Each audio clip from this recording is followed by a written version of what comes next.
Hello everybody and welcome to this video. This video is supposed to be, let's say, an introduction to the Belgian waterway system slash European waterway system. It's going to be mainly focused on the Belgian system. Why? Because I am a Belgian YouTuber and I usually make videos in Dutch for my Belgian viewers. And right now I'm doing this video in English, especially for my English viewers who happen to live in Belgium or want to travel or sail in Belgium. So that's the reason why I am making this video. I'm calling this video more or less a refresher, and especially the best practices for pleasure boaters in Belgium slash Europe. Yes. We are not in this video, it's not going to be very big. There is some information we will talk about, but it's going to be very little, so it's not going to contain a lot of information, especially if you want to get your boating license. It's going to be very limited. So I want to warn you guys before we start, because it's going to be very limited, and I know I'm going to get comments on people saying that I'm not displaying or giving you all information that is there to know about some things about navigation, about signs, about aids to navigation and all that stuff. So I know I'm going to get those comments, so you're warned. But it's more or less a refresher slash introduction to the system. Now, I will present myself. Who am I? I am Søren Macharis. I have my own boating company, and what do I exactly offer? I offer training and I offer charter, but training is the biggest part of the boating company.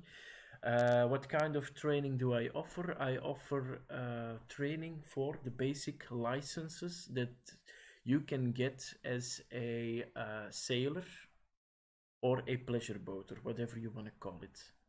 And I'm also specialized at coastal navigation up to 200 nautical miles from the nearest coast, and radar navigation. Those are my specialties that I have.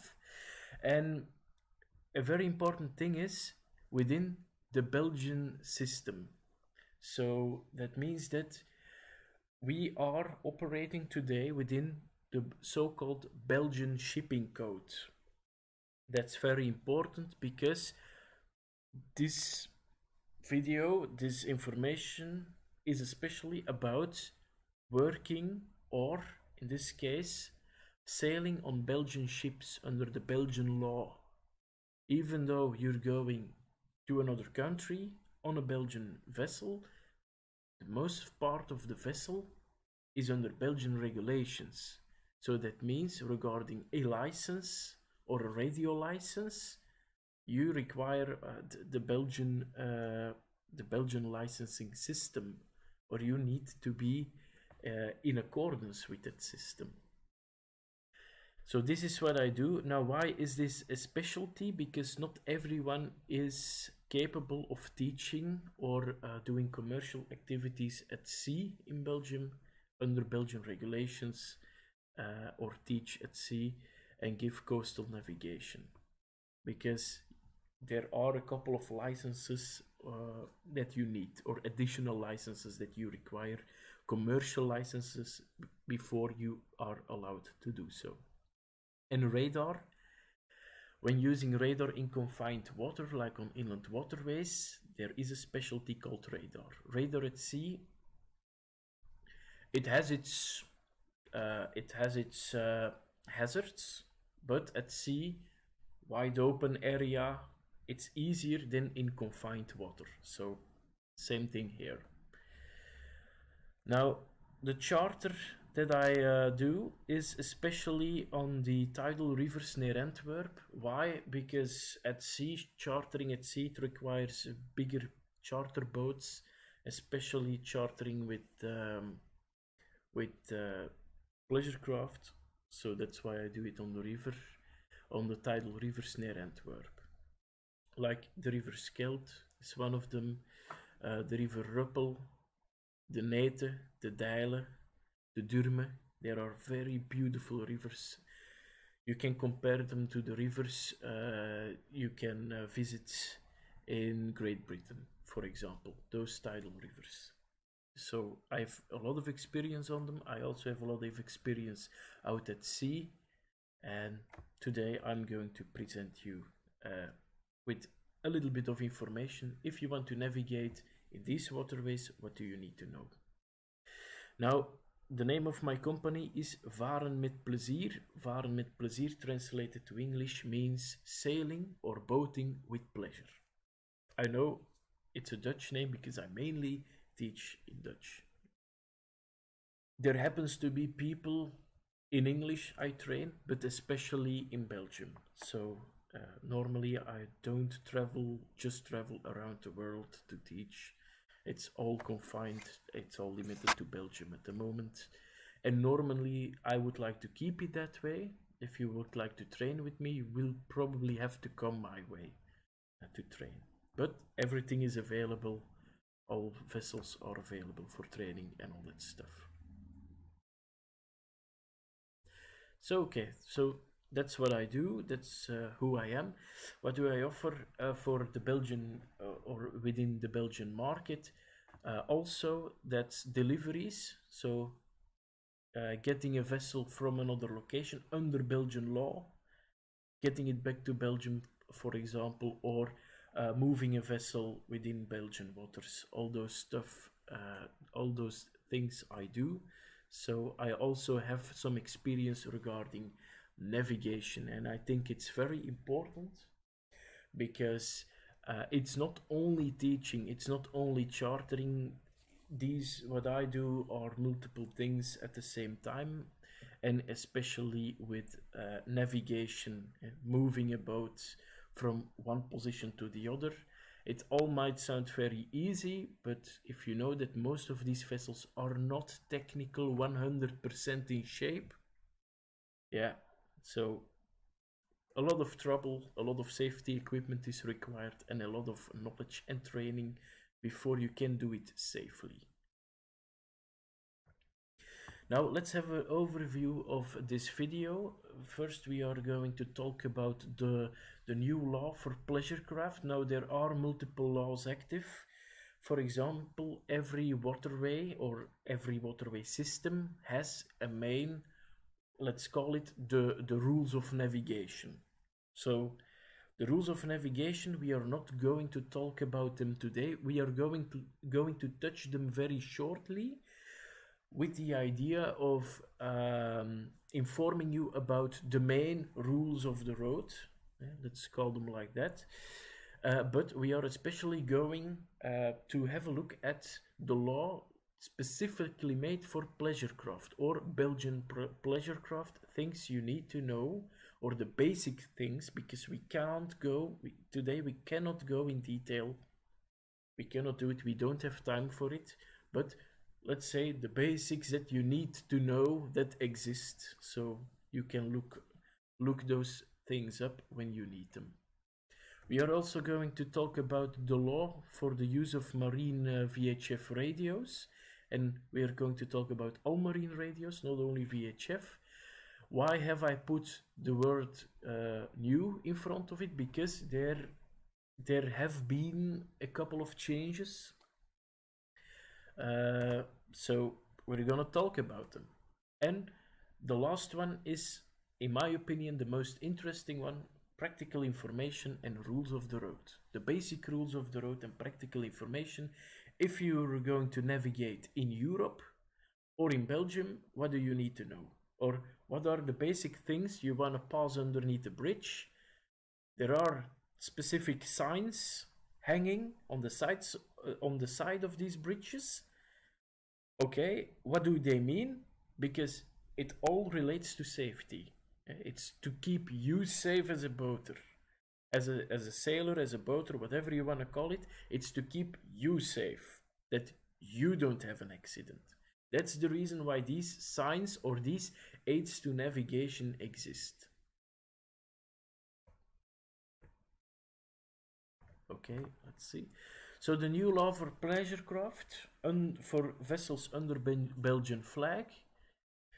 We are going to talk about them. Why from 2019 till 2022? Because it took 3 years to implement the new law. That's the reason why I put it there. And now we are completely under the new regulations. Now, first of all, one of the things that Belgium is not a very big country, but it has a very big waterway system.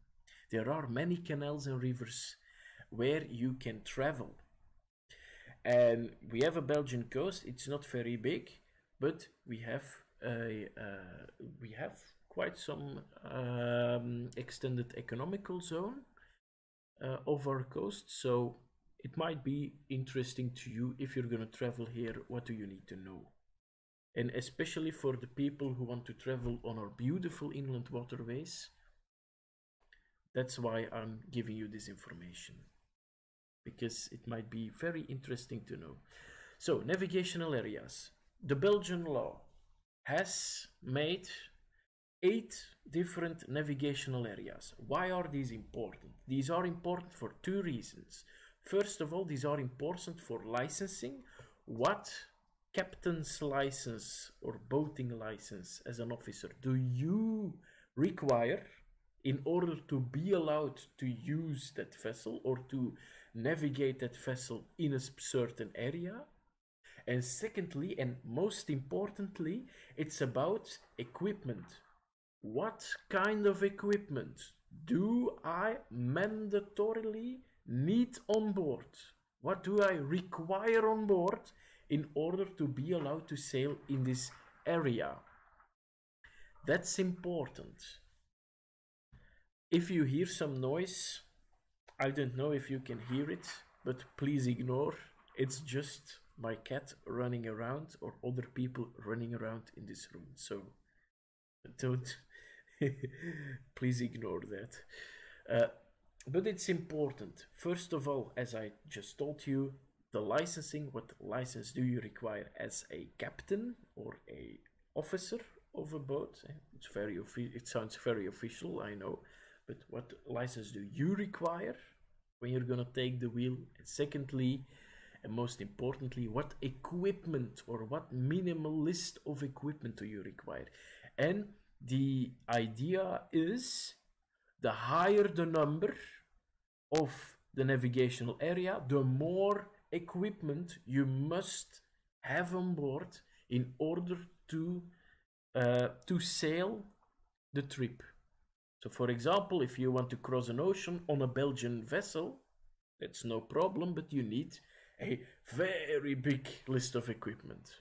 But if you are going to travel on just the inland waterways, the list of mandatory equipment is going to be very small. It is going to be a list, but it's going to be much smaller than than going beyond the 200 nautical miles. So zone 0, enclosed lakes. There are some enclosed lakes in Belgium. So enclosed lakes, that means that it's a lake that has no connection via a lock or via a river to the rest of the waterway system or the navigable waterway system, let's say. Zone 1 are just the inland waterways. Zone 2 we call the lower sea skeld. I usually say to people, it's not 100% correct, but assume when you're on tidal waters, you are entering zone 2. This is what I usually tell people. It's also the safest way to approach this. So when you're on tidal waters, tidal rivers, zone 2. That's the easiest to remember. Zone 3, coastal ports. Very important. So when you're going to sail in the ports. Zone 4, 0 to 6 nautical miles from the nearest coast. Can also be an island, but you need to be so when you're going to travel in zone 4, between 0 and 6 nautical miles at sea from the nearest coast. Zone 5, 6 to 60 nautical miles from the nearest coast. Zone 6, 60 to 200 nautical miles from the nearest coast or island. And Zone 7, beyond 200 nautical miles from the nearest coast or island. And if you're going to cross the ocean, it's probably going to be a Zone 7 trip. So, why is this important? This is a small map of Belgium. Zone 1 can be found throughout the whole of Belgium. All the normal, non-tidal inland waterways are Zone 1.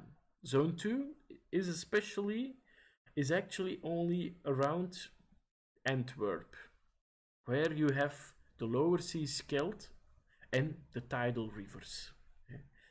It's a big area because one of those rivers is the River Scheldt, and it goes all the way up to Ghent before it becomes non-tidal.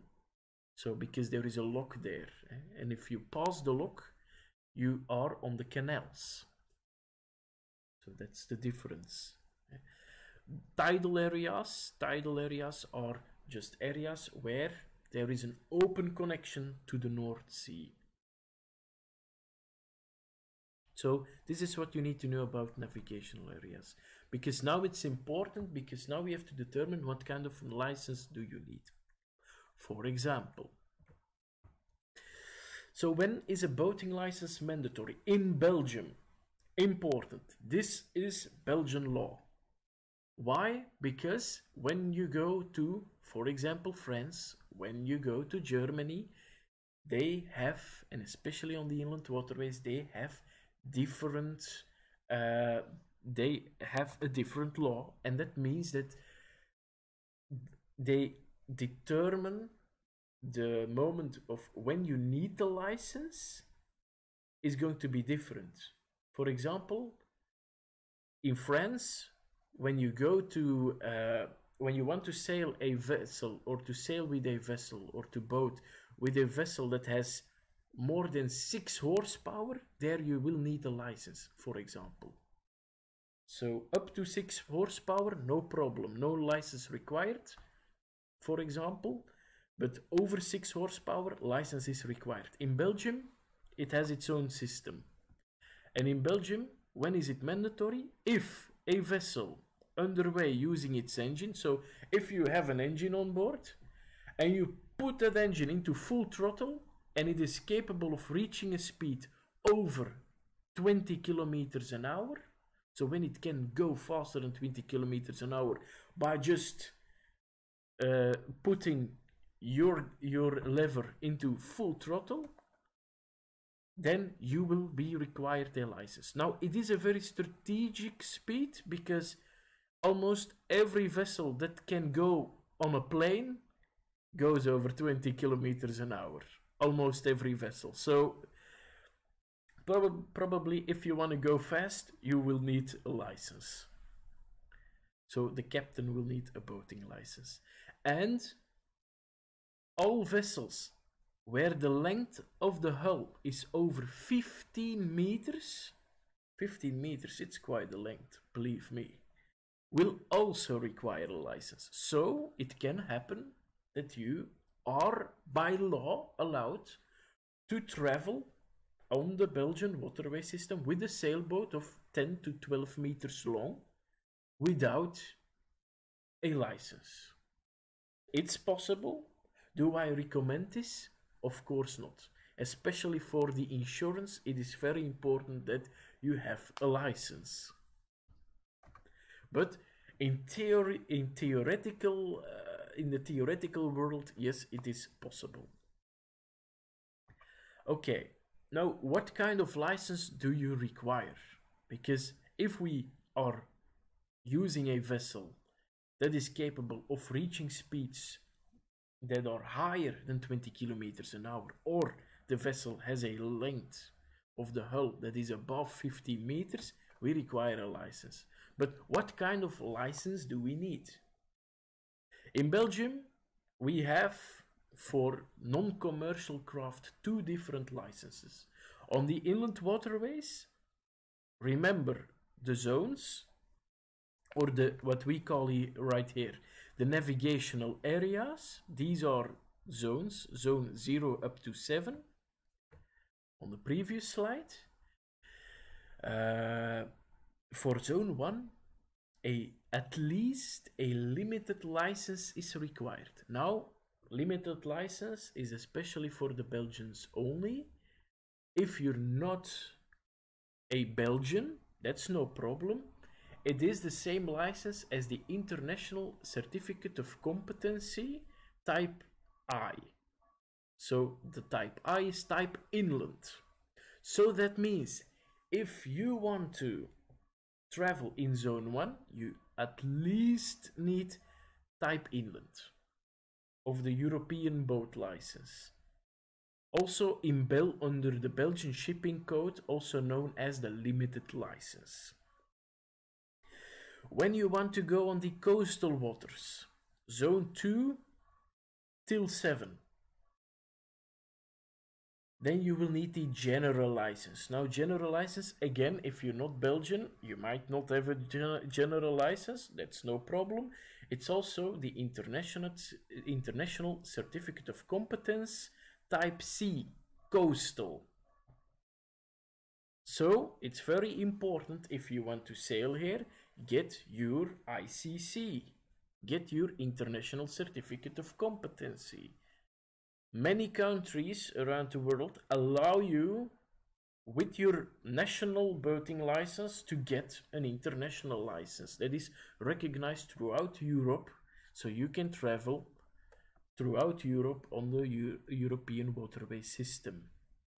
And that if you enter a foreign port and they want to check your license, that you can show them, oh, look, I have a license, and this license is very clear in what you're allowed to do. Are you allowed on the inland waterways, or are you allowed on the coastal waterways? So that's the difference. Now, specifically and only for Belgian craft, the minimal age, if you want to pilot a boat, or if you want to be the captain of a boat, or if you want to sit on at the steering wheel, you need to be at least 16 years old and have a valid license. So, when you're 16, you can legally go out with a boat in Belgium on the inland waterways. On one condition, and that's that you have the valid license for the area you want to navigate in. Limited license, general license. When you want to go out at sea, in the coastal waters, you need to be at least 18 years old and have a valid license. There is also a new registration system, and there is also a new certificate of registry. The reason why they have invented this new system is because the old system had two different types of registration. You had the old certificate of registry, where a vessel only needed its home port and the name on the boat on the vessel, and the old registration document was only allowed to be used on the inland waterways and was also mandatory on the inland waterways. And that was the only registration which required you to have a registration number put on the hull, on the side of the hull, like on the picture down here. So you have the name of the boat, the number on the hull, and then on the back of the boat, the home port. Now, the new registration or the new certificate of registry uses all those three things. So again, a new hull number. So you're going to put this on the hull. You're going to have a name on the boat, on both sides of the boat, and at the stern of the boat you will have your home port and the name of the boat, if you can place it there. But you need at least those three things: name on the sides, registration number on the sides, and on the back of your boat, your home port. Now, there is a very important thing you need to know about registration, and that's in Belgium you can register your vessel in two ways. You can say at your registration, I only want to use this vessel for inland use. What does it mean? It does mean that you're only going to travel in zone 1 or navigation area 1, so that means the normal inland waterways.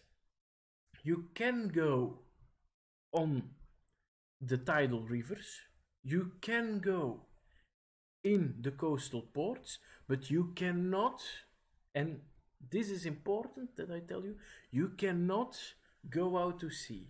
Why is this important? Because a vessel that is only registered for inland use has always to be equipped for zone 1 only. So he always has to be equipped only for the inland waterways. A vessel that is registered for inland and coastal use, it doesn't matter where this vessel will travel. He always has to be equipped for coastal voyages, for at least zone 4. Today, we are not going to have a look at the equipment list. We have no time for it. But I will give you a link and a place where you can have a look at the list yourself. So, if you're interested, for the Belgian shipping, of course, for Belgian craft.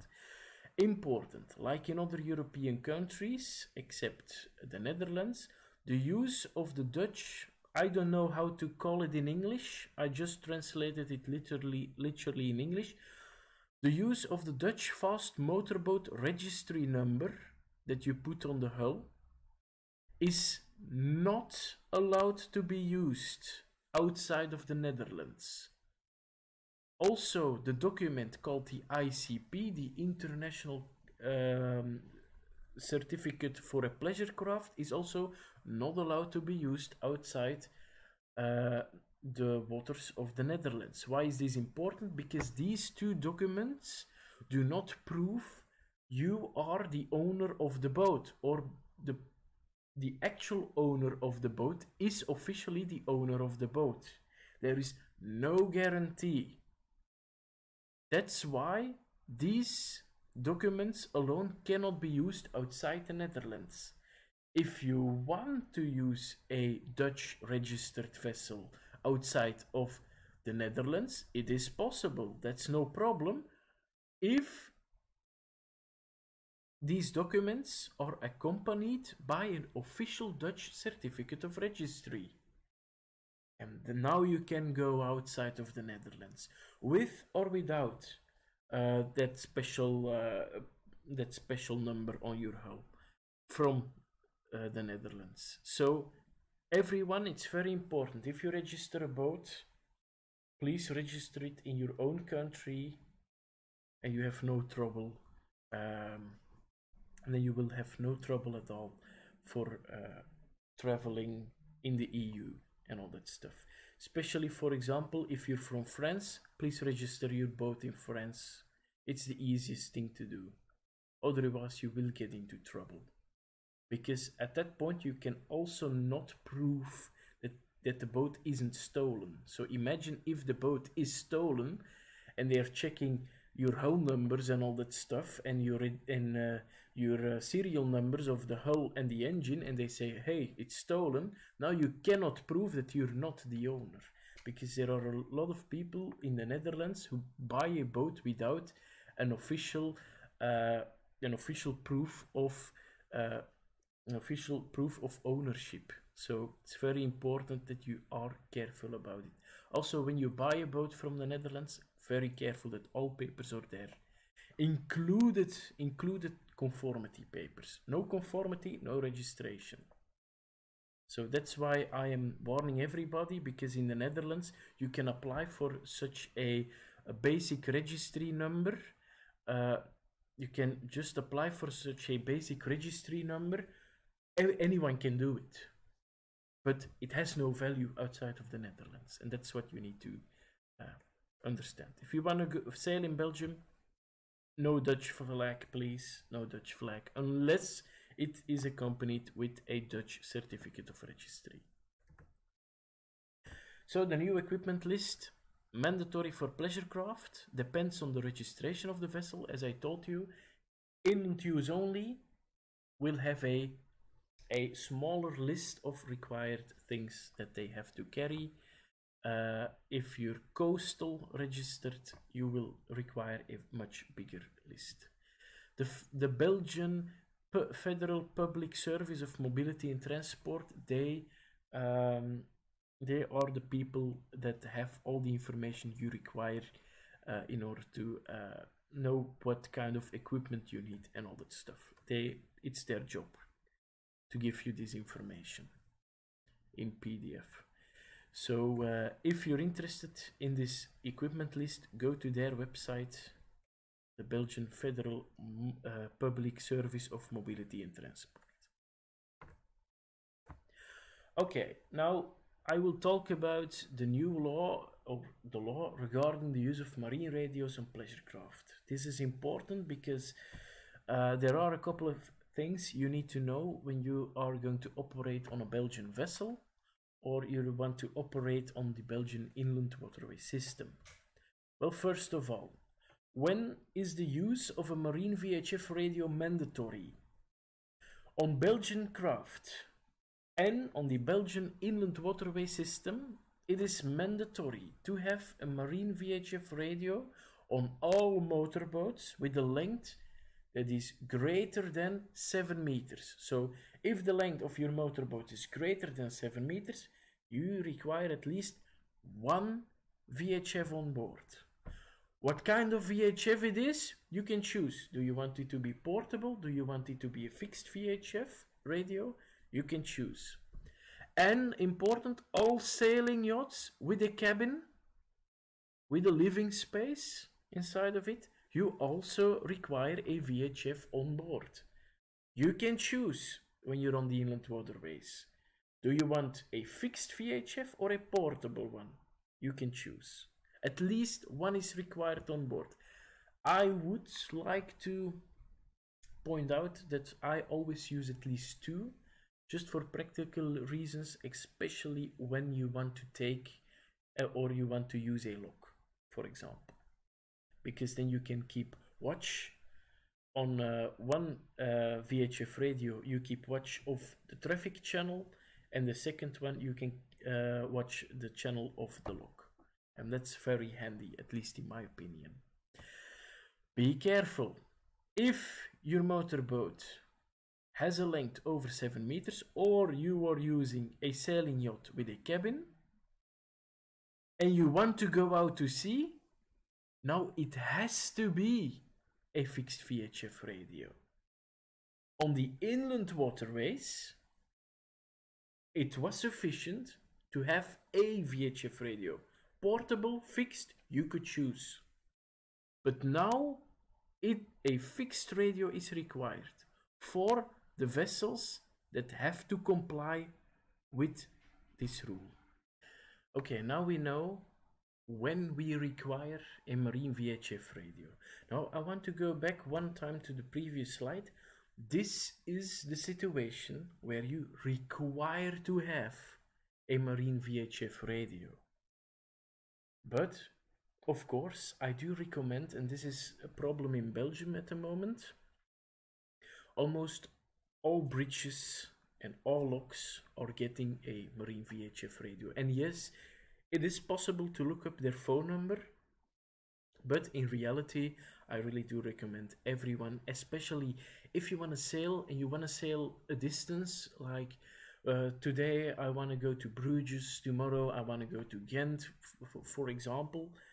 It's possible, but if you're going to do such trips, please make sure you have a marine VHF radio. It's very handy.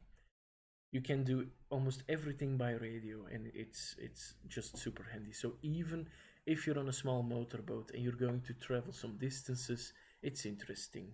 On the sea canal Brussels-Skeld, where my home port is in Klein Willebroek, just to the south of Antwerp, if you want to open all those bridges right there, because some bridges are there's only 1 meter spacing between the water and the bridge, so it isn't a big gap, and that means that you need to open those bridges up, so you need to request an opening.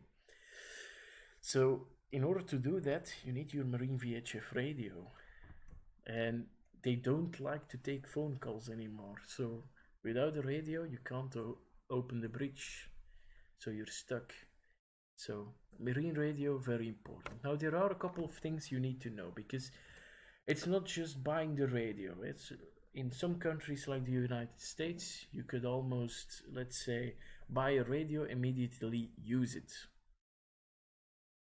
Now, what do you require to use a marine radio equipment? Because this is a very important question. It's not because this equipment is available that you're allowed to just use it. There are some international rules related to be allowed to use these radios, and there are some Belgian rules as well. First, actually, in order to use this marine radio, you need 3 things. Actually, you need 2. The third depends on where you're going to navigate. First of all, you need an operator certificate. Or who is the operator? The operator is going to be the user of the radio. If you are going to pick up the radio and use it to communicate with whoever you want to communicate, you will need the operator certificate, because you need to know how to use this radio.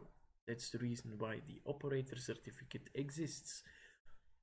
The next slide, we will have a look at the different certifications that exist within Belgian law. And most of the time the Belgian law is more or less in line with international law. So we will have a look at it later. And you need a ship station license. When you have a boat and you have registered your boat, you will need a ship station license. For Belgian craft, it is provided by the BIPT, the Belgian Institute for for Mail and Telecommunications. That's what it stands for. But only vessels that are registered in Belgium, that are under Belgian flag, can go to the BIPT for a license, for a ship station license. On a ship station license is your international call sign, your MMSI number, your ATIS number, and your list of all radio equipment on board of your vessel, and the address of the license holder and all that stuff, and all details of the vessel. So not only the operator needs a license, but the ship too, that you can legally use that equipment on board the ship. And the last thing, the use of the ATIS code. Only mandatory on inland waterways. If you want to travel on the inland waterways, that's no problem, but every VHF radio, portable or fixed, that you want to use requires to program an ATIS code. ATIS code, it's actually a code that is going to automatically identify your ship's station when you release the push to talk button of your radio. So the ATIS code is the same for all equipment, for all VHF marine radios on the ship, all the same ATIS code. So if you're going to use an ATIS code, it's going to be programmed on all these stations. If you want to use your fixed VHF, the code needs to be programmed. If you want to use your portable, the code needs to be programmed. If you travel on the inland waterways, as long as you stay out at sea or in the ports or on the tidal waters, it's okay not to have one. Because the biggest drawback of the ATIS code is it deactivates digital selective calling. So the DSC used at sea will be deactivated. That's why it is important when you go out to sea that you reactivate it. You can, on most marine radios, you can switch between sea and inland use. So important. If you want to travel on the inland waterways and use a VHF, it needs an ATIS code. Okay, now the radio operator. Let's talk about the licenses that we have, or the radio operator licenses. So every radio operator requires the appropriate license. How do you obtain a license? For people that live in Belgium, you can do an exam at the BIPT, because they are the people who are managing the frequencies in Belgium, and they organize exams for these licenses, and you have to do an exam at their governmental, and it depends. Wait, because I'm now thinking, not all licenses can be obtained at the BIPT itself. It depends on the training you want to do. For example, the lower licenses that most people are going to use, the lower end licenses, they can be acquired at the BIPT itself. The higher licenses, or the higher end licenses for the professionals, let's say, they can only be obtained at a training center which is recognized, and the people of the BIPT come to the training center to take the exam. So it's a little bit different. We're not going to talk more about this, but this is basically what you're looking at.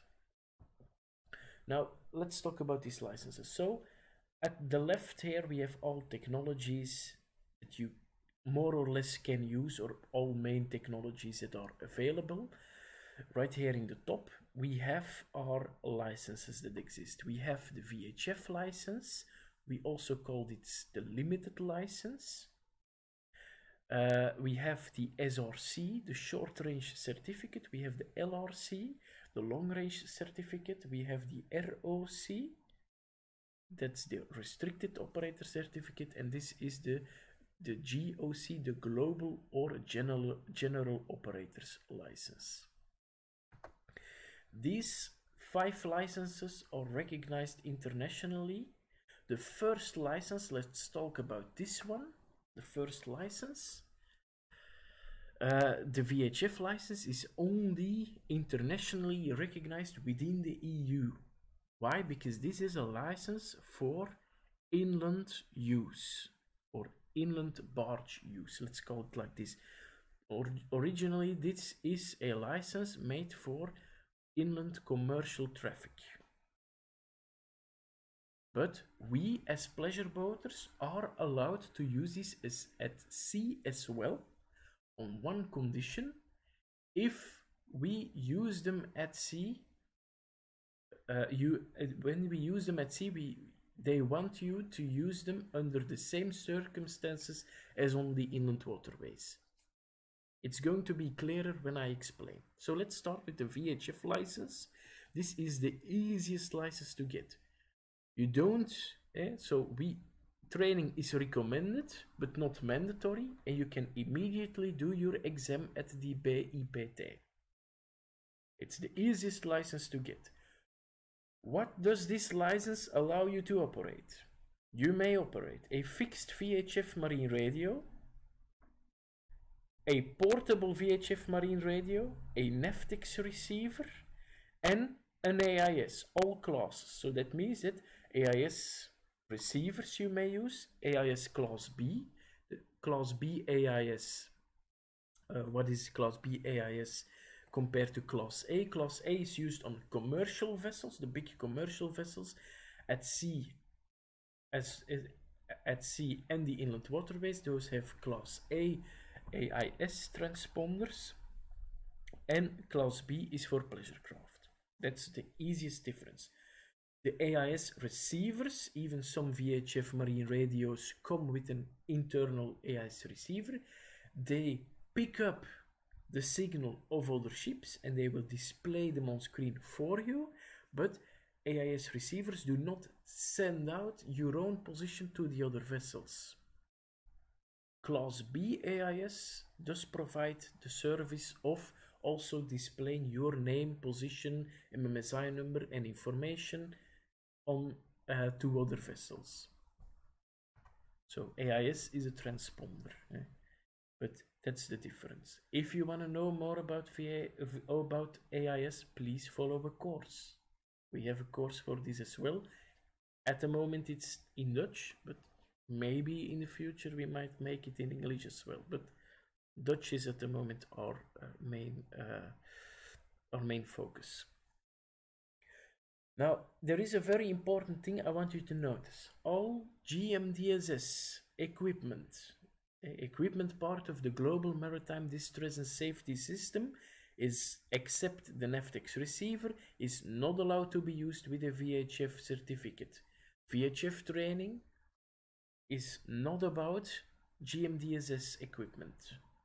So that means a VHF with DSC activated is not allowed to be used by a holder of the VHF certificate.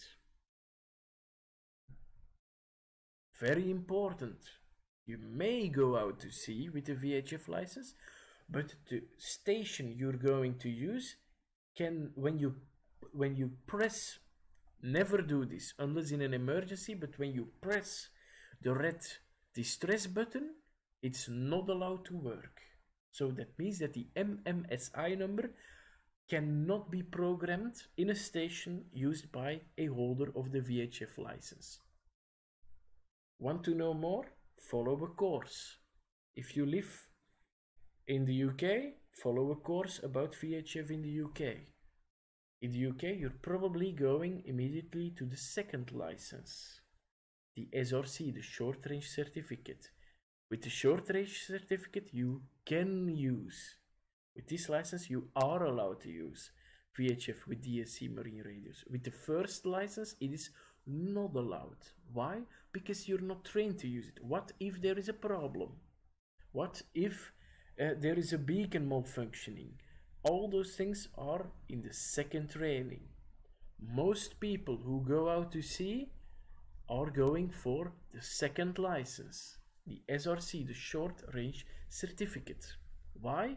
Because besides of all the things you get when using the VHF license, you get an additional allowance for the EPIRB, which is an emergency position indicating radio beacon that works worldwide.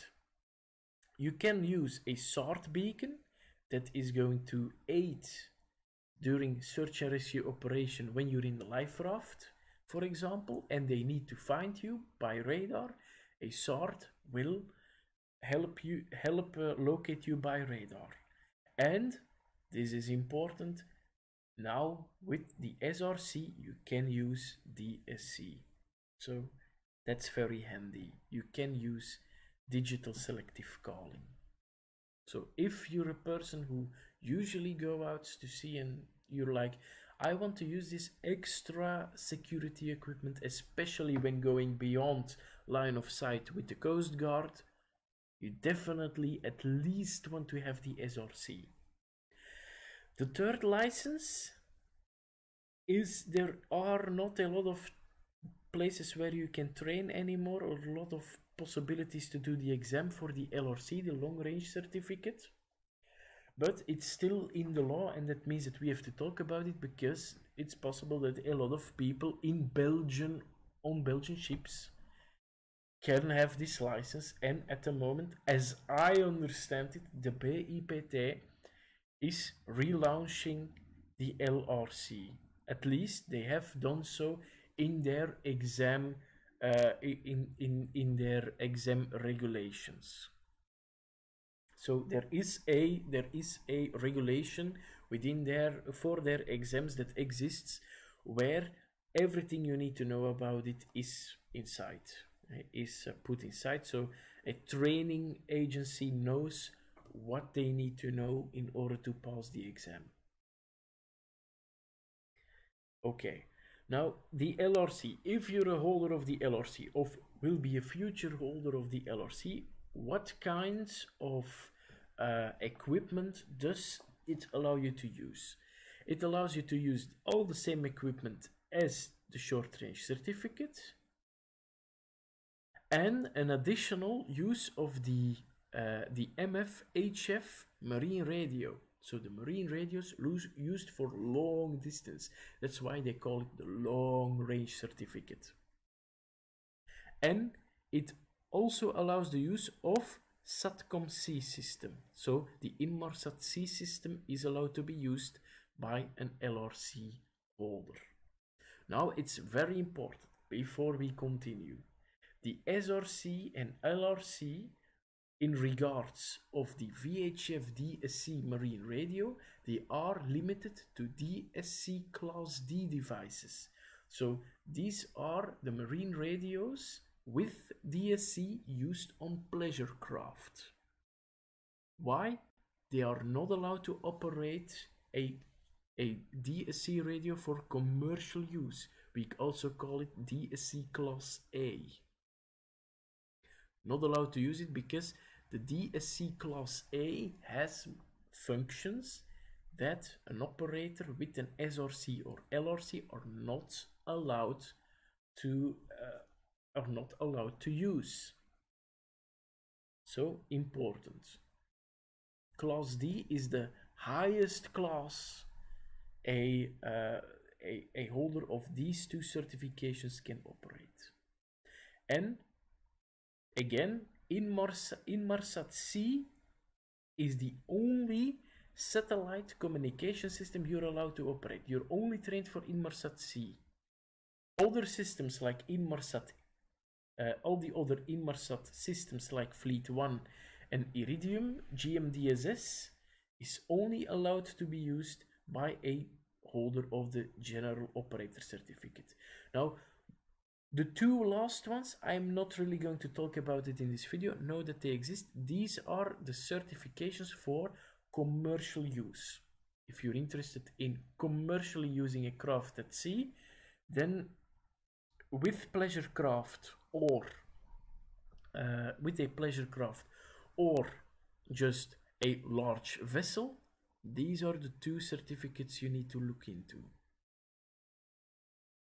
And only holders with the General Operator Certificate are allowed to use the full Inmarsat-C and Iridium GMDSS service, Iridium GMDSS service, fully use them. So yes, I know. So only they are allowed to use everything that exists. Why? Because they're trained to. Yeah, there's a huge difference in training and training hours, believe me. Okay, so this was the list of what the radio operator requires. So everything depends on what technology are you going to use. Are you going to travel on the inland waterways, or are you going to remain just coastal, just be in front of the marina, let's say, or go from one port to the other, just let's say about 3 nautical miles, 4 nautical miles, the furthest from the coast, if that's going to be your furthest point from the nearest shore, then a VHF radio license is sufficient. Everything depends on what equipment you want to use. Let's continue.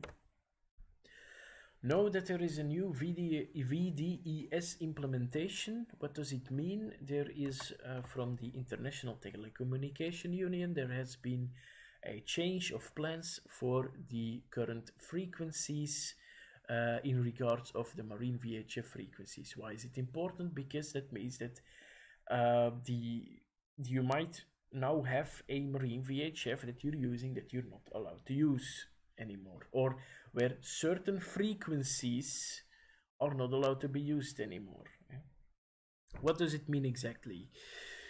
They want more bandwidth, but the problem is within marine communications, and especially the VHF, they want more bandwidth for digital systems that they are right now making for us. And so more digital systems that can add in navigation in the future. That can be a benefit in navigation.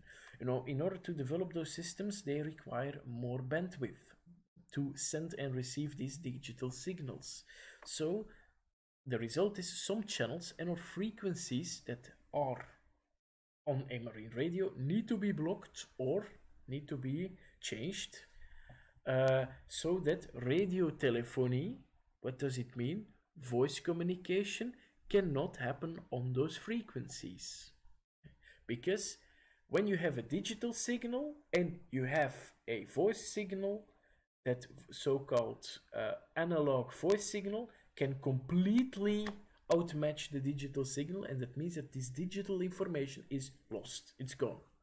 Unless it can be sent again, it's gone. The information, it's absolute gibberish. So for that safety reason, they are asking, please do not use these channels anymore on your VHF. Channel 24, channel 25, channel 26, 27, 28, 84, 85 and 86. Those channels, do not use them anymore on your VHF.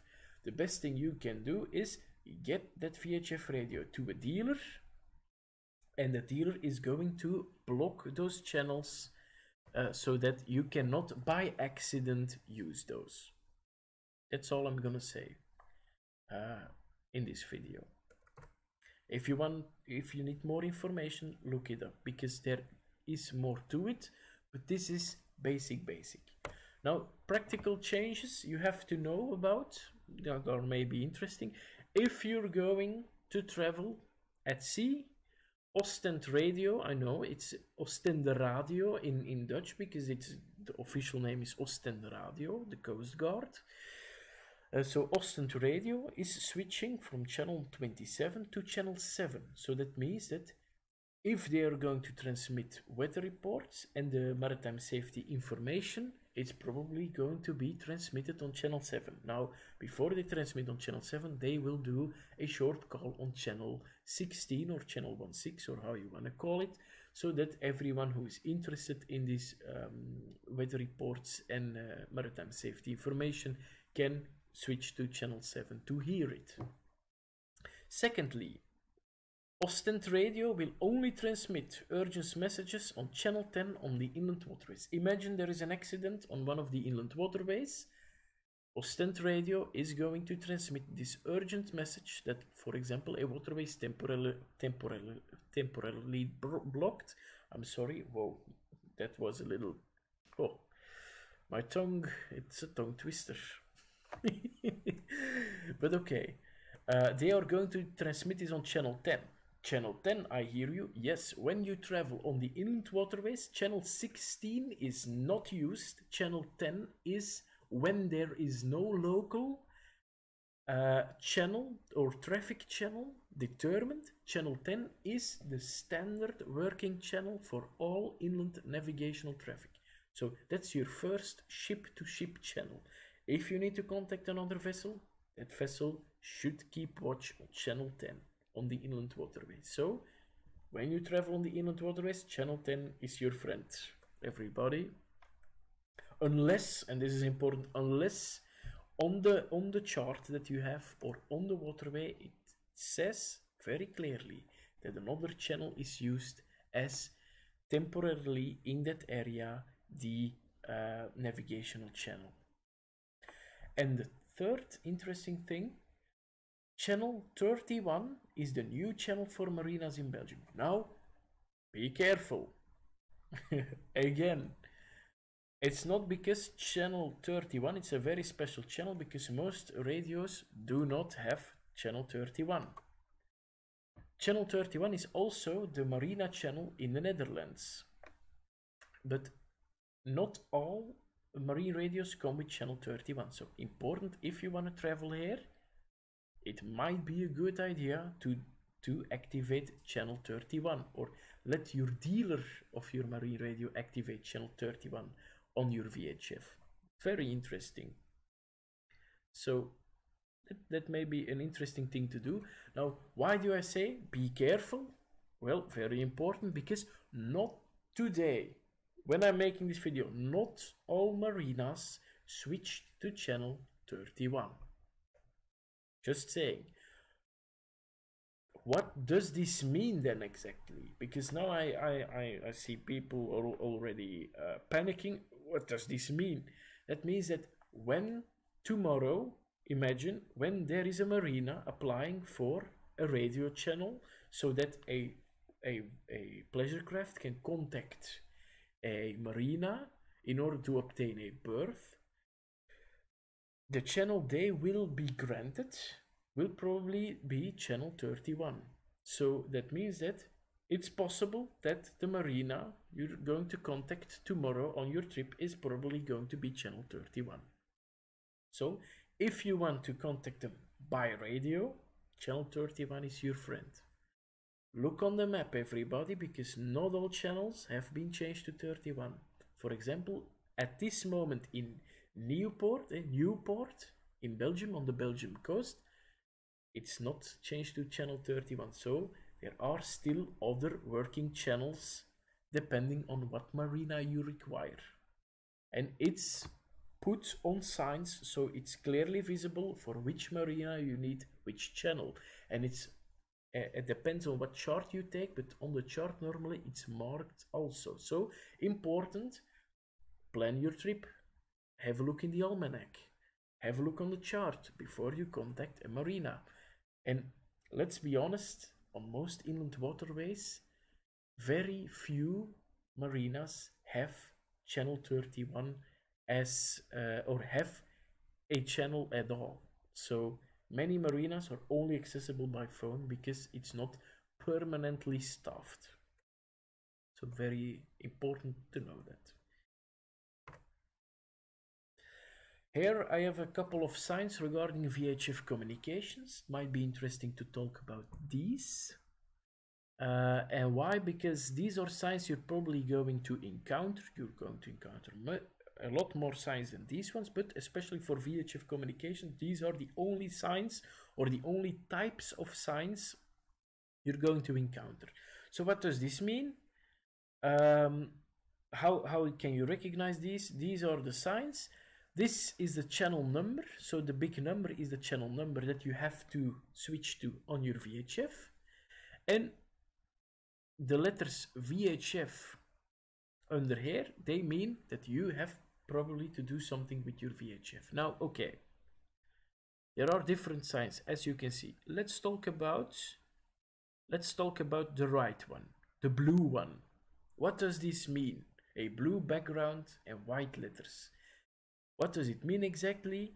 That means this is a sign you're probably going to see at most locks or bridges.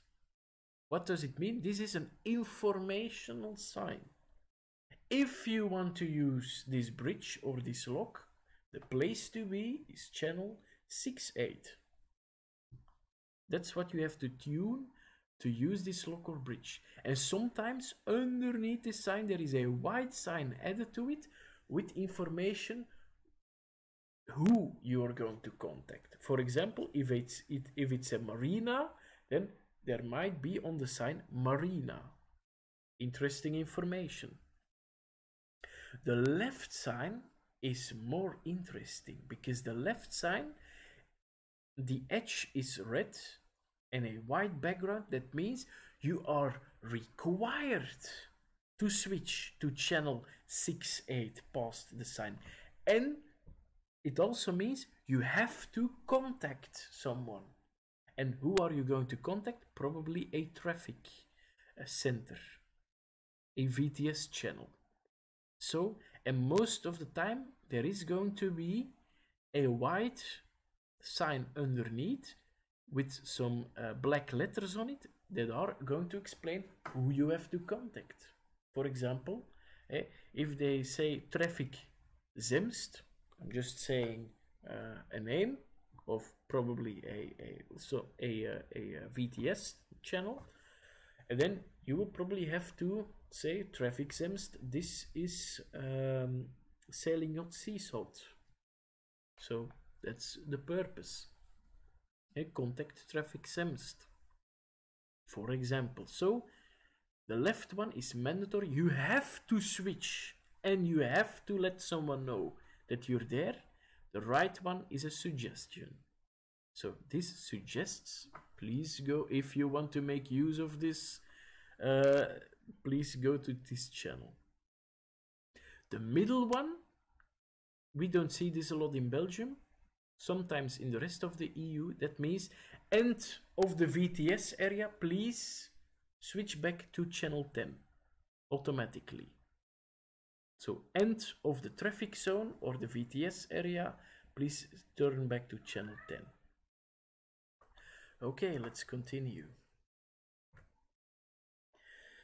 Areas where AIS is mandatory. Yes, in Belgium, these areas are very, very limited, but there are areas where AIS is mandatory and important. And this is very important, everybody. A AIS receiver is not sufficient if you're going to travel in these areas. It needs to be an AIS transceiver, so it needs to send out your position to the other ships as well. So Class B or Class A. Pleasure craft are probably going to go for a Class B AIS unit. Now, where is it mandatory? On all inland waterways on large ships. So all commercial ships will have, they require AIS on board. Those are ships over 20 meters and all ships that are doing commercial activities. We call them also the large or the big ships. And all vessels in the port of Antwerp. This is fairly new. It's very new. Maybe 2 years now. So it's very new. All vessels in the port of Antwerp, what kind of area is it? It's the red area, the red waterways I put on the map down here. So I have modified this map. And all the waterways that are in red, right here in the port of Antwerp, these are the canals in the port of Antwerp. These is a AIS mandatory zone. If you want to travel on the River Scheldt right here, no problem. No AIS is required. But if you want to go through here, AIS is required. Now, not a lot of people travel through this area because this waterway here is the border to the Netherlands and to this is actually the connection between the port of Antwerp and the Rhine River. So not a lot of people, unless they go towards the north to the Netherlands or back, then they probably go through the port of Antwerp. But there are other ways you can easily travel or bypass this area. But if you especially want to go into the port of Antwerp area, the non-tidal part, you will probably require an AIS. This is a very small section of the huge waterway system we have, so don't worry about it. But this is the only place. Just saying. Okay, now let's continue with practical information and rules of the road. Now we have talked about a couple of rules regarding what license do you require when you're going to be on a Belgian vessel. We have talked about the licensing regarding your VHF. You want to use a VHF, what kind of license do you require? Okay, now we passed that point. Now the more interesting information at least is gonna come, especially if you want to boat in Europe. There are a couple of rules you need to follow. Now, the rules are much more complex and they are much bigger than what I am going to show you. But these are basic rules that will help you get through the basics and that are very useful in practice. If you're going to rent a boat without a license, it's no problem. These rules will be a basic guide for you, but I always recommend additional training. First of all, yes, this picture, I have put this box because this was a picture of our local harbor master. Of course, on the internet, I am not going to put her face on the internet. You can find it on the website of our local marina, of course, but I'm not going to put it on the internet like this, but to give you an idea. When you're going to marinas, a couple of rules you need to know about marinas. First of all, be careful when traveling through marinas. A lot of activities with boats, a lot of things you can damage, and a lot of things cost a lot of money. So just saying, be careful when traveling through or past marinas. Now, the rules are, the harbor master determines the berth. What does it mean exactly? If you want to rent your place to another boater, that's most of the time not possible in a marina, unless there is a clear contract in which you are 100% the owner of your berth. Most marinas remain the owner of the berth, and you can put your boat there for a limited amount of time. A year, 2 years, 3 years, and every year your admission, or how do you want to call it, or your permit is renewed. Let's try to explain it like this. Your permit is renewed to remain there. But if tomorrow, this is very theoretical, but if tomorrow the harbor master says, this spot in the marina, this berth, you're not going to remain here. If you want to remain in this marina, you're going to move yourself to the other berth, number 564, for example. You need to follow the guidelines, and you need to follow the orders, in this case, of the harbor master. The harbor master determines where you're going to put the berth. What does it mean exactly? Imagine it's more or less your berth, and you are going on vacation with your boat. And you have a friend, and the friend says to you, oh, can I stay on your berth while you're gone? You may say yes to your friend, but you have to say you need to get permission from the harbor master.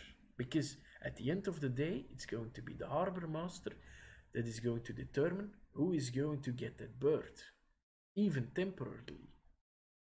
So that person is going to say yes or no. She might say no if she says, yeah, but we have a visitor with a large boat, and only he can, and we can only put this boat for 1 week in this spot.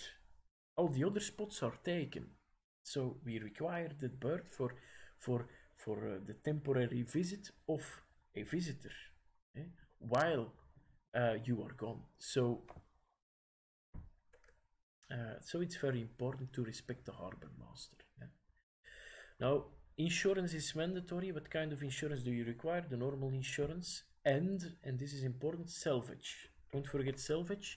If there is a problem and your boat sinks for whatever reason, I know all boats are in good shape till they hit the bottom, let's say.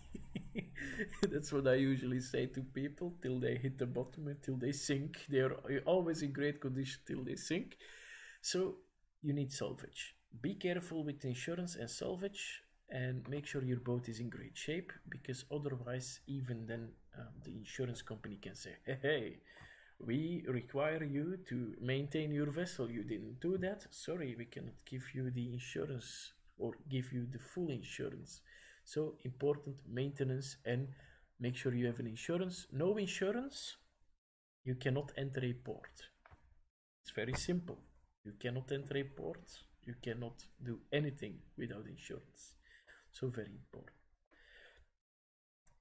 So every vessel must remain in technical orders. That's what I taught you. And a very important one, everybody. When you're going in at sea, or you're going to pass or travel through a marina on the inland waterway system, do not create wash. No waves, no wash, whatever you want to call it.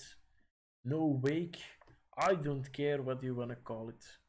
But no wash. When you create wash, you're gonna make a lot of enemies, and it's not fun, guys. It's not fun. So be kind, do not create wash.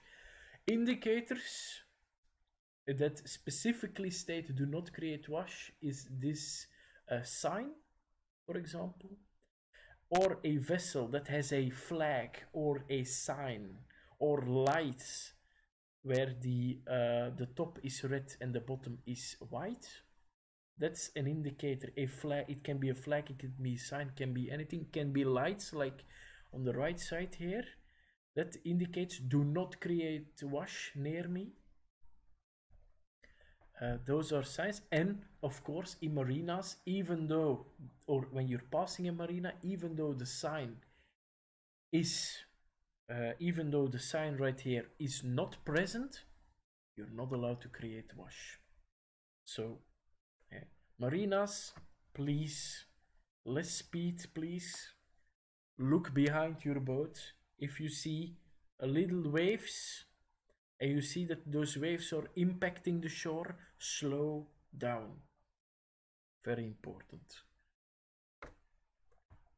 Basic rules of navigation, and we're going to talk about priority on the inland waterway system. I'm not going to talk about open water. I assume that when you're watching this video that you know the rules of open water, so that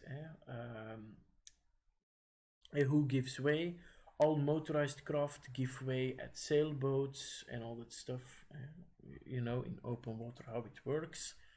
I'm not going to go over that. I'm going to specifically talk about the basic rules of navigation when you are in confined water, like here. So we have limited space to maneuver. So that means if we are going to encounter each other, we need to know what to do. So, but maybe before I go to there, it's very important to know the rules of open water, because if these 3 steps don't apply to you, then you have to switch to the rules of open water. So that means that if we are going to almost collide with each other, front to front, we both have to go to starboard to prevent collision, for example. Those rules still apply, of course.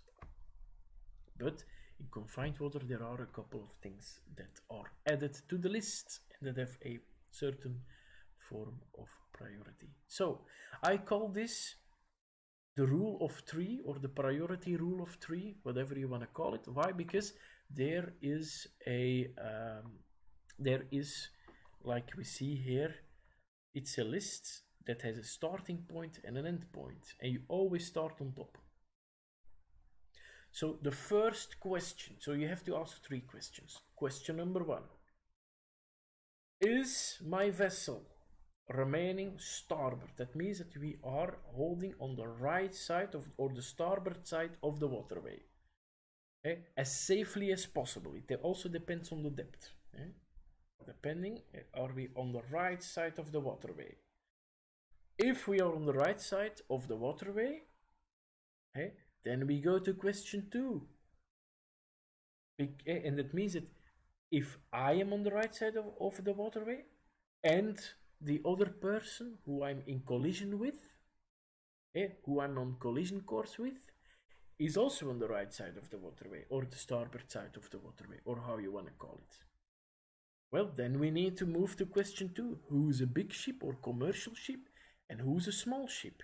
So you see, picture number 1. Yeah, I'm with my small boat. I'm holding starboard. The bigger boat isn't, but he has space to maneuver. Yeah, of course, I'm holding starboard, so he has to move. I cannot go anywhere with my small boat. That's very basic. There are other situations with a special blue plate where they can force you to go to port side. But let's keep it simple. In 99% of the situations, this is what you must do, and that means keep starboard. Big ships and commercial ships. So imagine if we have a situation like right here. The second picture. We have a big boat coming from a small waterway. We are on a big waterway. So let's do rule number 1. Rule number 1, or question number 1 we should ask is, who is remaining starboard? I am remaining starboard with my small boat compared to the edge of the waterway. And this guy, this big guy, is also keeping starboard compared to his edge of the waterway. So we have a problem. And it means move to question number 2. Question number 2. Okay, who is the bigger ship? Because bigger ships cannot maneuver as well as small ships. And who is commercial? Who is big and commercial? Oh, that big commercial barge right here. Yeah, he has right of way in this case. So I have to wait. See, I have to wait right now. And he has priority. Then there is a third question. if even that doesn't work, then we have a third question. Vessels traveling on main waterways have priority. Okay, third situation, similar to the second situation, but two small vessels. Okay, let's see. Let's do the rules of navigation again. Question number 1.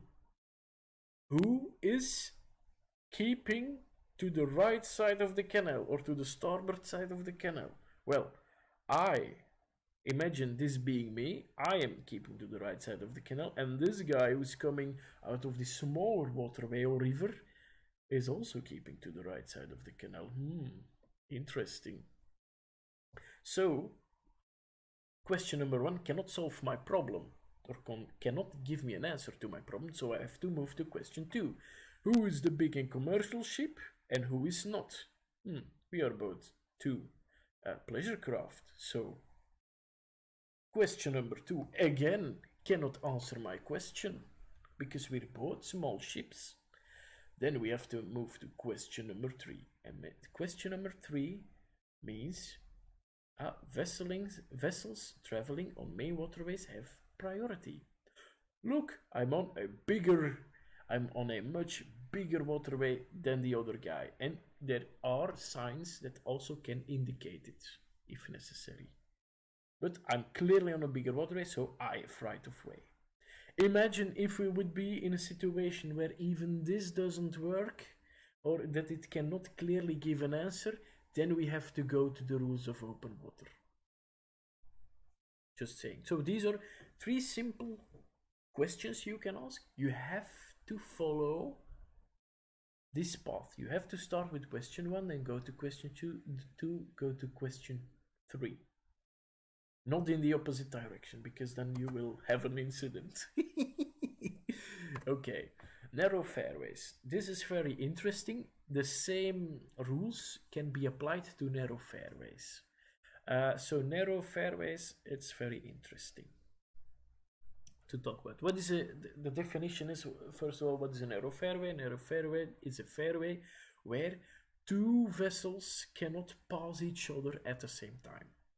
It's too narrow, you cannot pass. So there are a couple of interesting rules we have to follow. So let's have a look at this picture right here. The top left.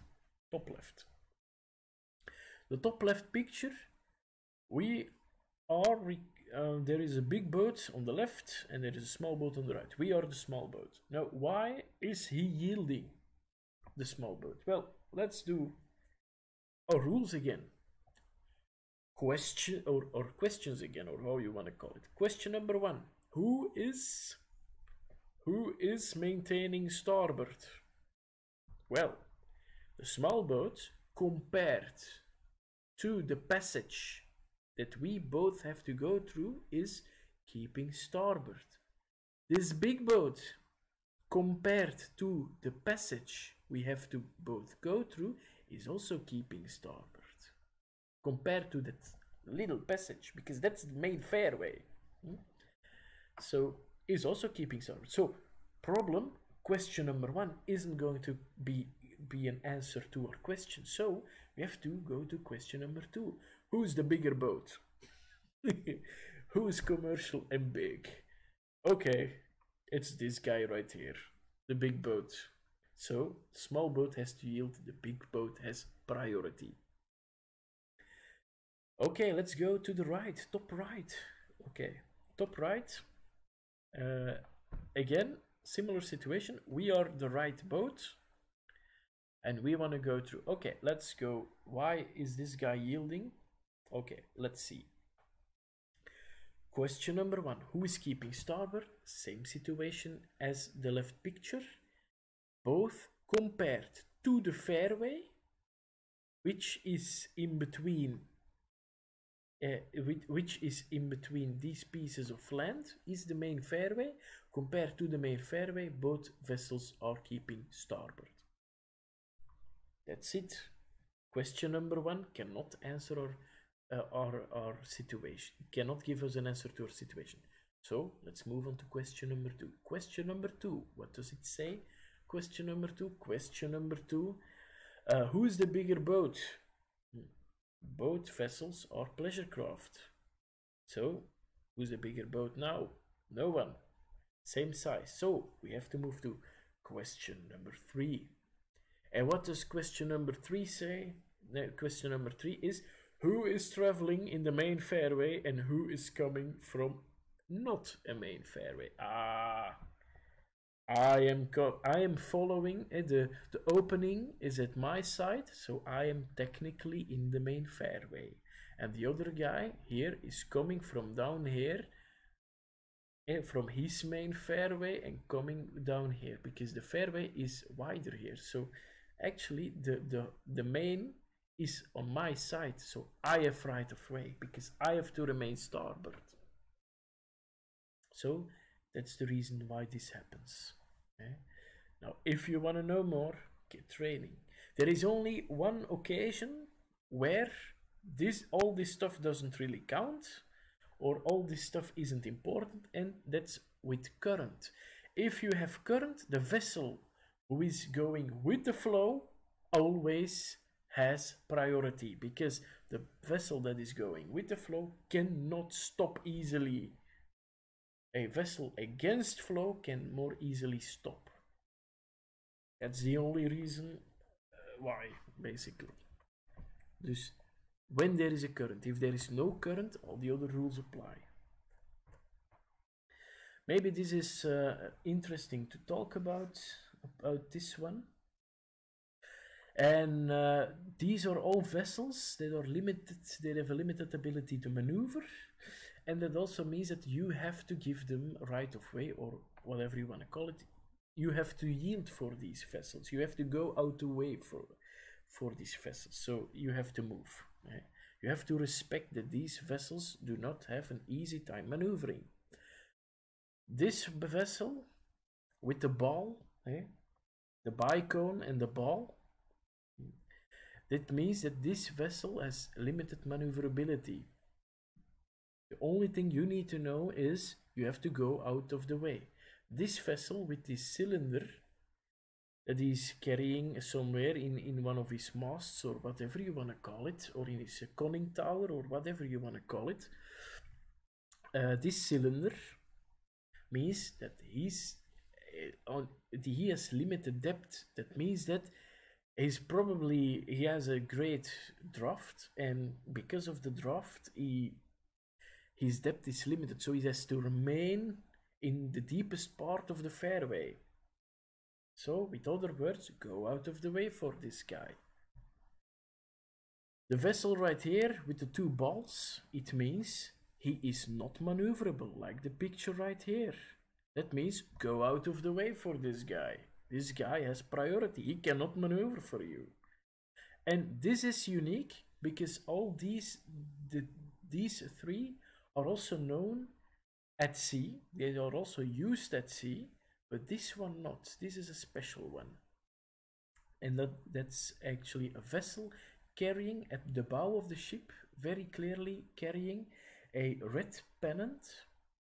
And this red pennant means that this vessel has a priority, has given a priority. For example, I personally in Belgium, I don't see this very much.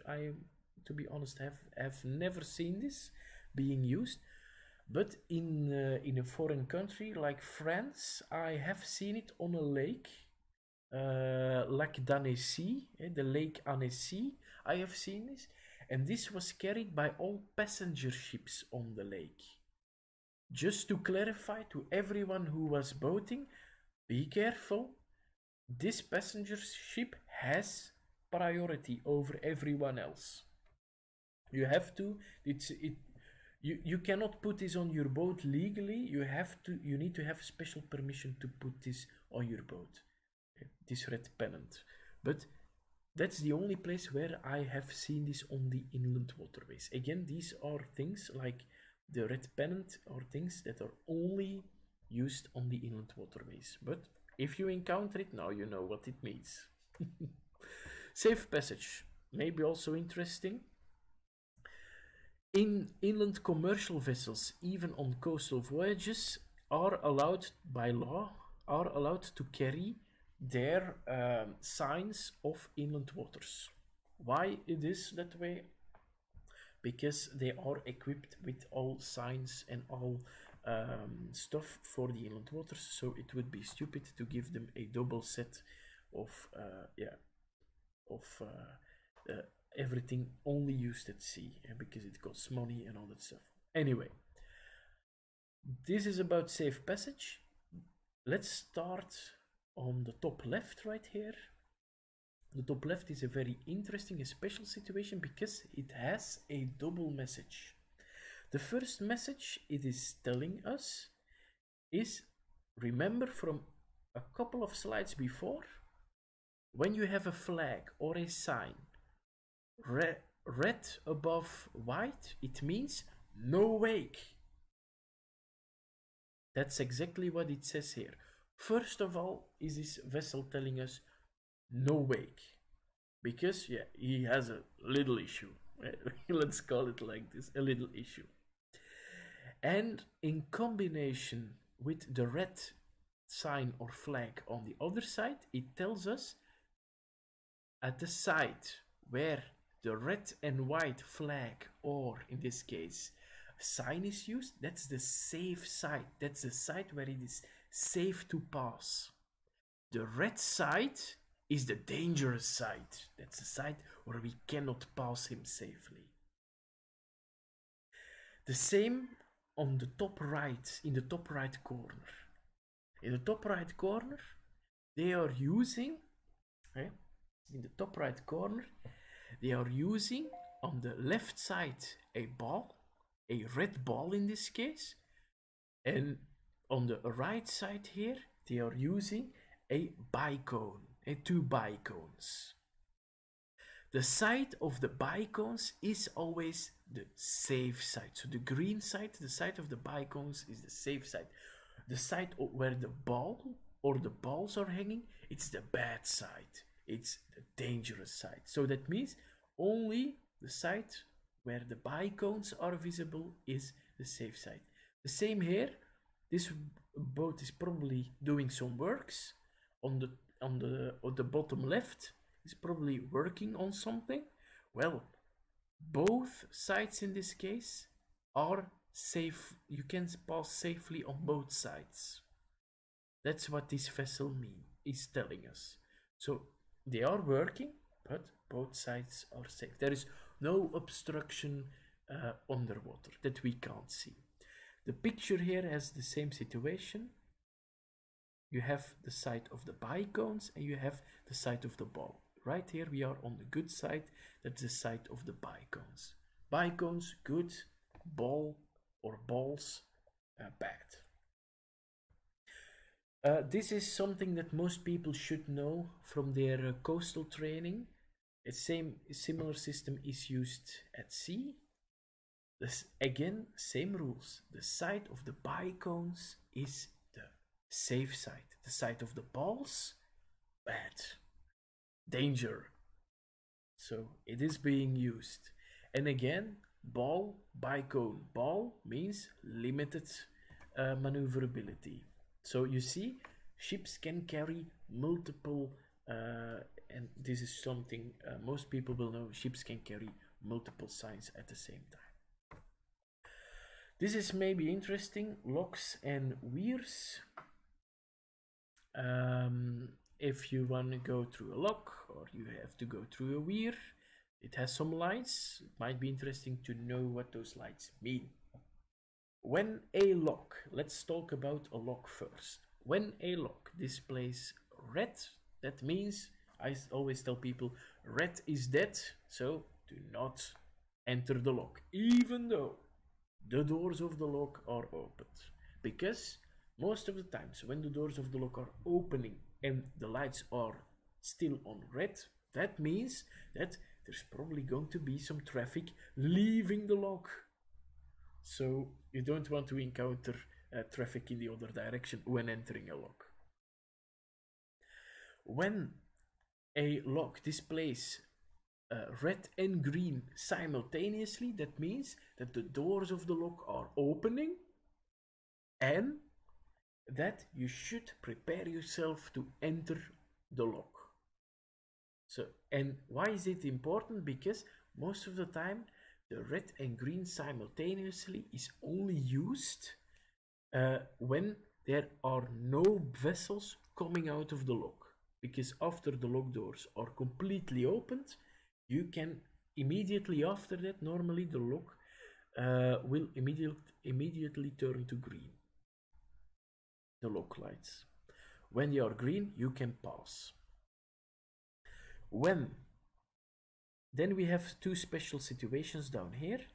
When there are at each side two red lights mean the lock is not only closed, but he is out of service. It's not being used. No service. Mostly at night, most locks are not operational, so they will display double red. When a lock, this is something that doesn't happen often. Most of the time this is during construction. When a lock displays double green means that the lock is opened. You are allowed to travel through the lock, but the lock is not being used. What does it mean? The doors at both sides of the lock are opened. This is usually only during construction in an area where this is possible. So it's out of service, but the doors at both sides are opened. Doesn't happen often. The same for a weir. If a weir displays red, of course, guys, stop.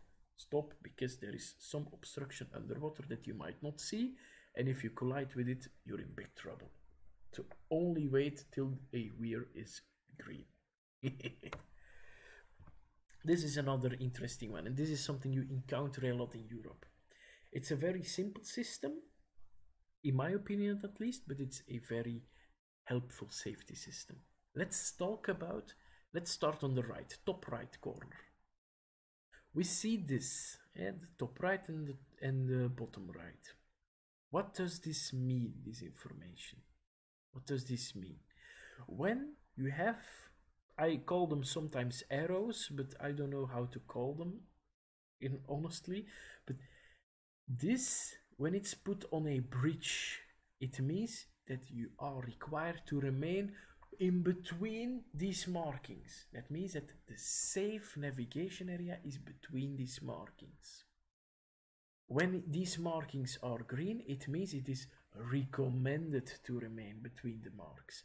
I always tell people, stay between the marks. There is a reason why they are forcing you to remain between these marks. That means that outside of these markings, when you're passing under the bridge, there will be an obstruction underwater. And if you go onto the obstruction, big problem. You might sink, you might collide, you might damage everything, you might die. Let's call it like this. So be nice, remain between the markings. Let's go to the left, top left. When there is a bridge, and the bridge has a sign on it, and there is a passage of the bridge that has a sign on it, like this, red, white, red, it means no passage in this direction. So when you are approaching the bridge, like we are looking at this bridge on the screen, and you see red, white, red, it means in this way you're not allowed to pass. When you encounter this yellow plate and you only see one yellow plate on the bridge, or one yellow sign on the bridge, or how you want to call it, or a diamond, some people call it a diamond, that means that you are allowed to pass under the bridge. But very importantly, it means that traffic is allowed to travel in the other direction as well. So you can expect some traffic when passing under this bridge in the other direction. It is possible. when you have two signs or two yellow signs beside each other underneath, that are indicated at the same opening, it means, okay, you are allowed to pass under the bridge, but traffic in the opposite direction is prohibited. That's a big difference, you see. And when you pass, imagine you pass under this bridge, and after passing the bridge you would look back, you're probably going to see this sign, this, the top left sign. So it is made this way, so it's interesting for traffic to pass under the bridge. Same or similar situations for bridges that can be opened. When bridges like locks are red without any special other marks, it means the bridge is closed and you are not allowed to pass for whatever reason. When it's green, you are allowed to pass. When the bridge is closed and there is a yellow or orange light, one yellow or orange light visible, it's the same as on the left right here with the fixed bridges.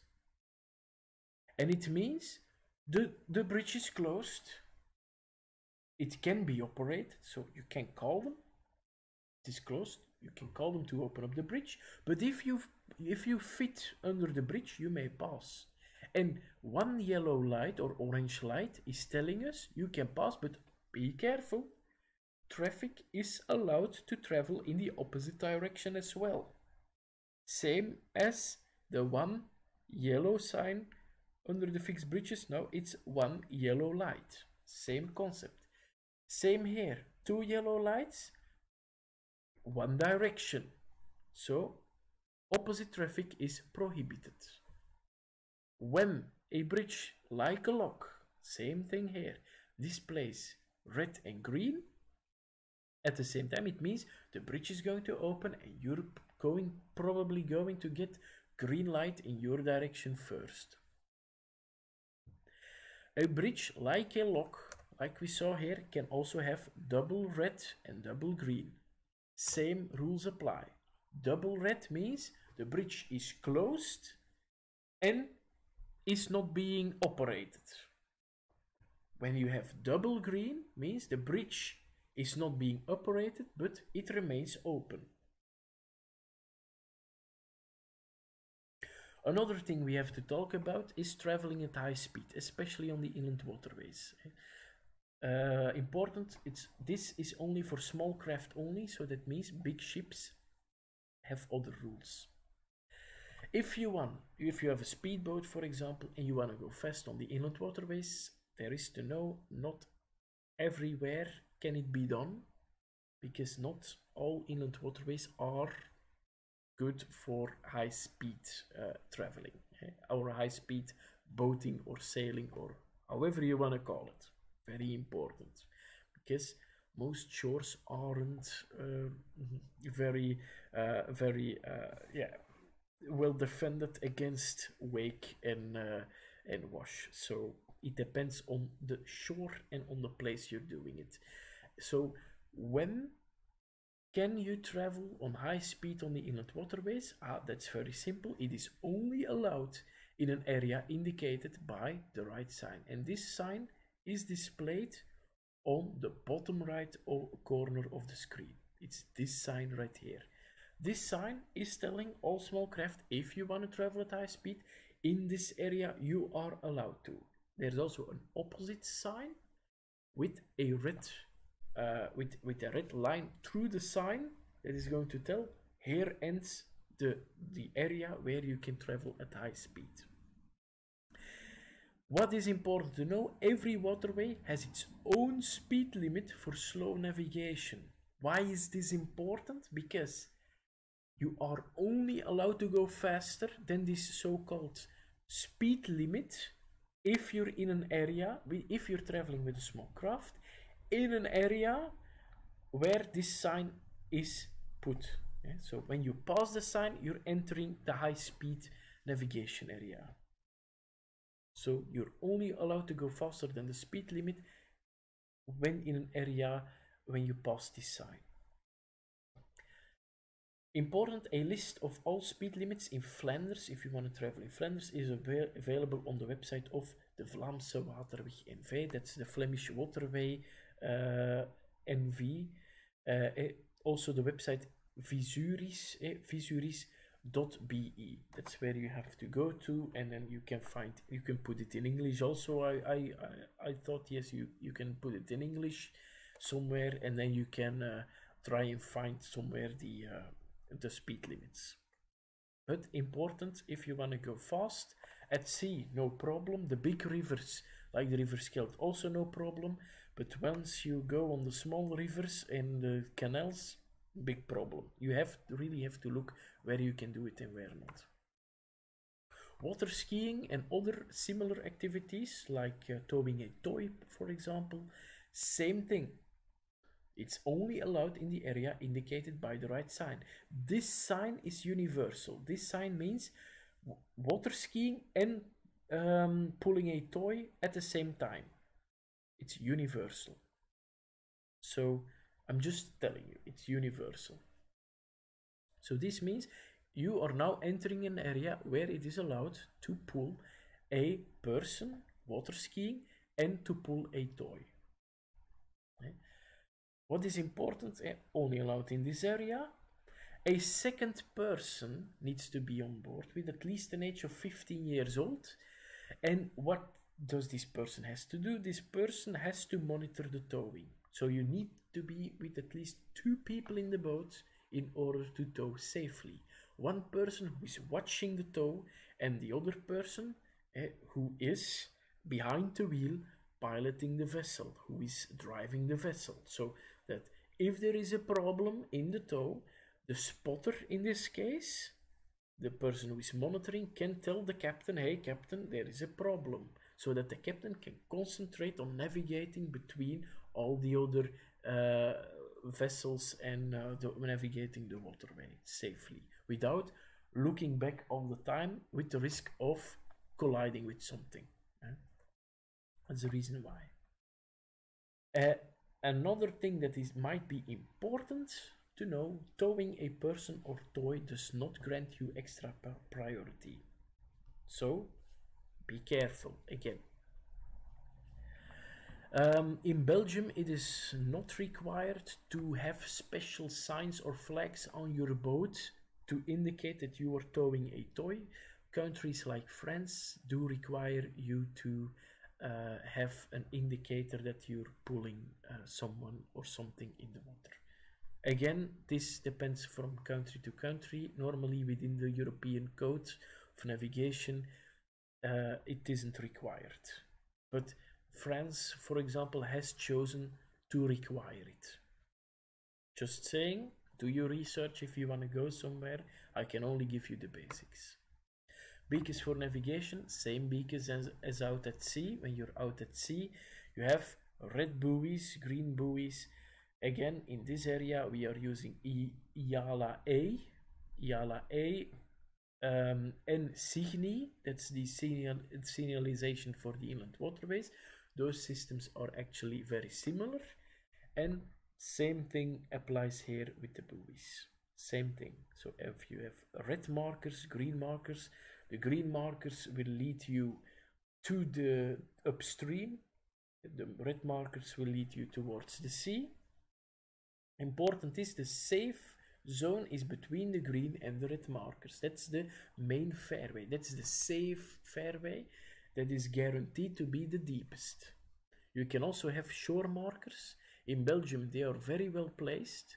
So they have a very good meaning. That means if it's placed near the shore, like here, it means this is probably going to be near the shore, in the deepest part of the river or the waterway.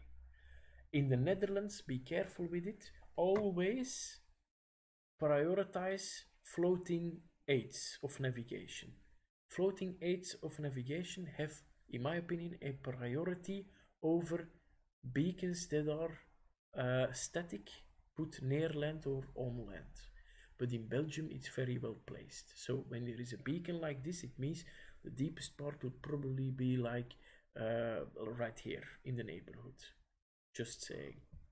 So use them like you would use them normally at sea, and prepare for it, train, and same thing here.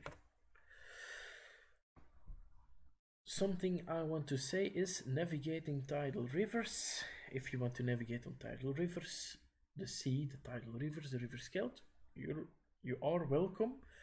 Be careful. Like at sea, make sure you have knowledge about the tides.